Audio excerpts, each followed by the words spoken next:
Hello मेरे प्यारे बच्चों, कैसे हैं आप सभी। मैं दीपक स्वागत करता हूं आप सभी का आपके अपने यूट्यूब चैनल मैथ्स योद्धा एकेडमी पर। प्यारे बच्चों, मैं उम्मीद करता हूं कि आप सभी स्वस्थ होंगे, मस्त होंगे और अपनी अपनी पढ़ाई में व्यस्त होंगे।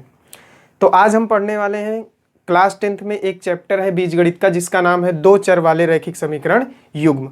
तो आज हम उसी रैखिक समीकरण के युग्म को सॉल्व करेंगे विलोपन विधि से। तो आइए सीखते हैं। ये बोर्ड पर एक सवाल लिखा हुआ है, तो आइए हम इसको विलोपन विधि से सीखते हैं कि विलोपन विधि से हम ऐसे दो चर वाले रैखिक समीकरण युग्म को कैसे सॉल्व करते हैं। तो देखिए मेरे प्यारे बच्चों, सबसे पहले ये दो इक्वेशन है यानी कि दो समीकरण हैं, इसको हमें एलिमिनेशन मेथड से यानी कि विलोपन विधि से सॉल्व करना है। तो सबसे पहले हम इसमें दो समीकरण में देखते हैं कि हम जैसे यहाँ पे x का गुणांक और यहाँ पर y का गुणांक, तो हम सबसे पहले ये चीज़ देखते हैं कि दोनों गुणांकों में अगर जहाँ पर एक गुणांक का प्लस और एक गुणांक का माइनस है, तो सबसे पहले हम इसको और इसको बराबर कर लेंगे। इसको बराबर इसलिए कर लेंगे कि जब हम इसको बराबर कर लेते हैं और उसके बाद हमको अगले स्टेज में हमें ये आसानी होती है उन्हें जोड़ने या घटाने में। तो आइए सबसे पहले बच्चों देखते हैं, और जब हम इसको सवाल को आगे सॉल्व करेंगे तो आपको स्वयं समझ में आ जाएगा कि हम इसे कैसे बनाते हैं आसान तरीके से। तो आइए देख लेते हैं। सबसे पहले हम इन समीकरणों को यहाँ पे नीचे लिखेंगे और लिखेंगे क्या, समीकरण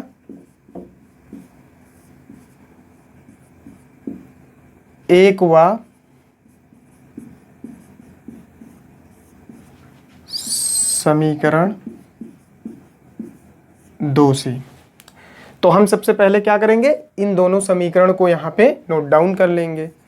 हमारा समीकरण है पहला 3x + 4y = 10 और सेकंड है हमारा 2x - 2y = 2।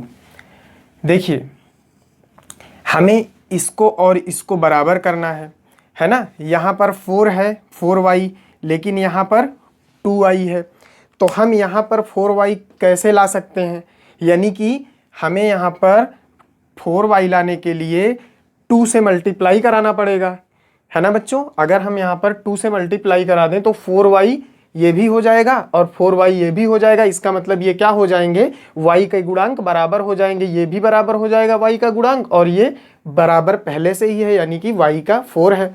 तो आइए बच्चों हम इसको सॉल्व करते हैं और देखते हैं।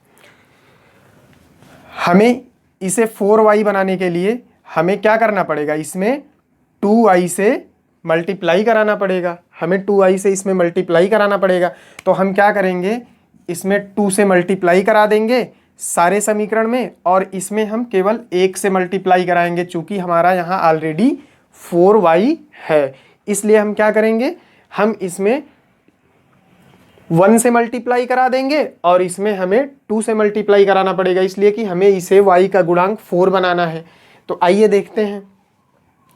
हम इसमें 1 से मल्टीप्लाई करा देंगे तो हमारा समीकरण यही रहेगा, 3x + 4y = 10। और जब हम इसमें 2 से पूरे समीकरण में मल्टीप्लाई करा देंगे तो 2 2 जा 4x और 2 2 जा 4y माइनस का 4y, और यहाँ पे 2 2 जा 4 हो जाएगा, है ना बच्चों। अब देखिए, अब ये स्वतः कैंसिल हो जाएगा।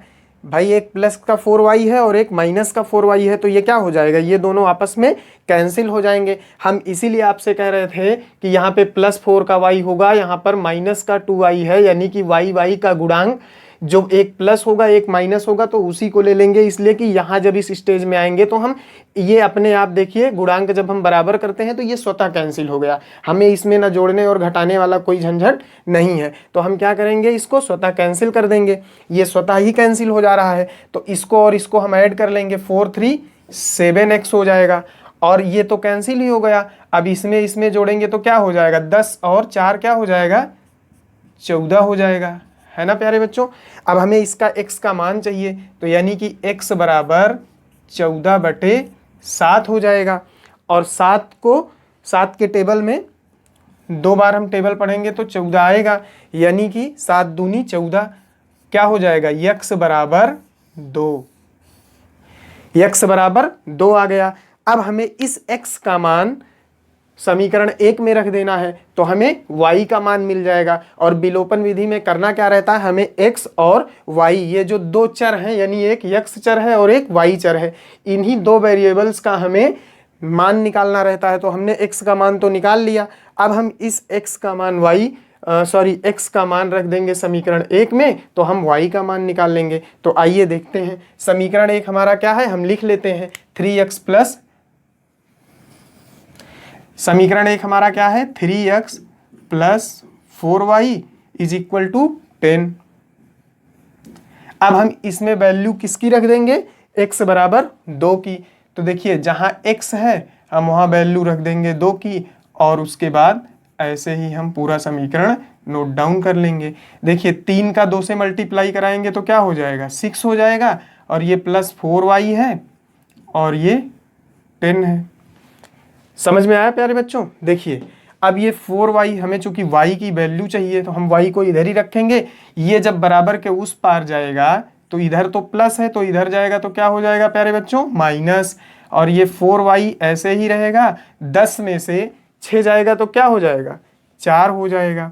अब देखिए y का मान हमें चाहिए तो 4, इधर ये गुणे में है तो इधर आएगा तो भाग में हो जाएगा, और ये 4 से 4 कैंसिल हो जाएगा, कितनी बार में, 1 टाइम में। तो y इज इक्वल टू क्या आ गया, 1 आ गया, है ना प्यारे बच्चों। देखिए इधर x का मान आ गया और इधर y का मान आ गया। अब x और y का मान जब आ जाता है तो हमारा तो आंसर आ गया। लेकिन आपको अगर जांच करनी हो समीकरण की कि क्या मेरे समीकरण सही हैं, जैसे जो x की वैल्यू आई है और जो y की वैल्यू आई है, अगर आपको ये जांचना हो कि क्या मैंने x का मान और y का मान सही निकाला है, तो आप किसी भी समीकरण में, चाहे फर्स्ट में चाहे सेकेंड में, किसी भी समीकरण में एक साइड यानी जिस तरफ वेरिएबल्स हैं लेफ्ट साइड में आप मान रख करके अगर दूसरा पक्ष ला देते हैं तो इसका मतलब क्या होता है कि आपके जो मान आए हैं वो सही हैं। तो आइए इसको देखने के लिए हम इधर थोड़ा सा जगह बना के देख लेते हैं, है ना। तो देखिए प्यारे बच्चों, हमने समीकरण फर्स्ट को यहाँ पे लिख दिया है। अब हमें जहां जहां x है वहां x की वैल्यू रख देनी है, और इस समीकरण में जहां y है हमें y का मान रख देना है। हम ये देखते हैं कि x और y का मान रखने पर ये जो लेफ्ट हैंड साइड है ये क्या इस पक्ष के बराबर यानी कि राइट हैंड साइड के बराबर आता है, यानी कि 10 के बराबर आ जाता है। तो आइए देखते हैं, हम ये वाली साइड लेते हैं लेफ्ट हैंड साइड, यानी कि 3x प्लस 4y, हमें लाना क्या है 10। तो देखिए जहां जहां x है वहां x का मान रख देंगे। x बराबर क्या आया है, 2 आया है, प्लस 4 है, y की जगह पे क्या आया है, 1 आया है, तो हम यहाँ पे 1 रख देंगे। अब देखिए 3 2 जा 6 हो गया, और ये प्लस 4 1 जा 4 हो गया, और 6 और 4 को जोड़ देंगे प्यारे बच्चों तो क्या आ जाएगा 10। और हमें लाना क्या था, यही 10 तो लाना था। इसका मतलब हमने जो एलिमिनेशन मेथड से यानी कि जो विलोपन विधि से हमने इस सवाल को सॉल्व किया, जो x और y का मान लाया, इसका मतलब x का मान और y का मान बिल्कुल सही था। हमारा जो सवाल है, हमारी जो मेथड थी वो बिल्कुल सही थी, और हमने सत्यापित करके भी इसकी जांच की तो हमें x की जगह पे जो मान मिला था वो रखा, और y की जगह पे जो वैल्यू थी हमने उसको रखा, और जब हम इसको सॉल्व किए तो हमारा LHS और RHS बराबर आया। इसका मतलब हमारी सवाल सही थी, हमने इसको सही मेथड से किया था। मैं उम्मीद करता हूं कि आप सभी को यह वीडियो बहुत अच्छी लगी होगी, और आज के बाद आपको ऐसे सवालों में कभी कोई दिक्कत नहीं होगी। और ये वीडियो अच्छी लगी हो तो लाइक करिएगा, सब्सक्राइब करिएगा, और एक प्यार भरा कमेंट ज़रूर कर दीजिएगा, क्योंकि आपका ये कमेंट हमें बताता है कि हमारी ये जो तैयारी है हम आप लोगों को किस तरह से करवा पा रहे हैं। तो बहुत बहुत धन्यवाद। जय हिंद।